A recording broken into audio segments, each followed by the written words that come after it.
I'm really excited about the season, and I think the biggest excitement right now is that it's obviously preseason time. Everybody's talking about their teams. Nobody's lost right now, so it's a great time of year. But I really like our student athletes. They're just coming to practice every day with a high level of energy and enthusiasm, and that makes it fun to coach. What do you like most about your team this year? What I really like, obviously, is they come to practice every day, and they've got a high level of energy, and they're really getting after it, and they're being very competitive with each other. And I think that's always nice. And anytime you have a team that's driven, and it doesn't have to be coach-driven, it's player-driven, that allows us to coach and really kind of pay attention to a lot of the details of the game. And right now, that's where we're at. We've got some great leadership on this team, and they really feel like they left unfinished business on the table last year, so they've got a high level of desire.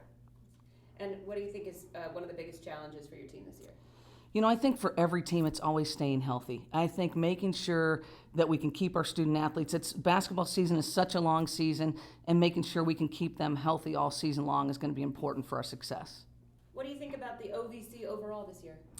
I was just talking to a few coaches the other day, and I think the biggest thing about the OVC is I think every team's better.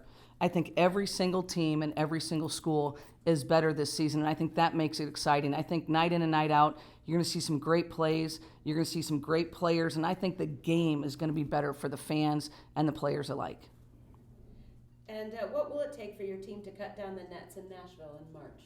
I think for us to cut down the nets in March is going to be keeping our focus on a daily basis and not looking ahead, always looking at the next game, always looking at the next practice.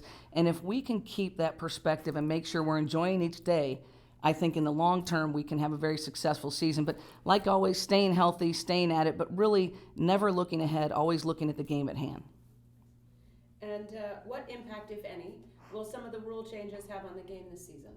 I think the biggest impact of the rule changes are going to be late in the game at that last timeout that you can take under a minute and advance the ball. I think that's going to be the biggest one for us to kind of see how teams are playing it, what you do individually in your program, how others are doing it. But I really look at that as probably the biggest impact.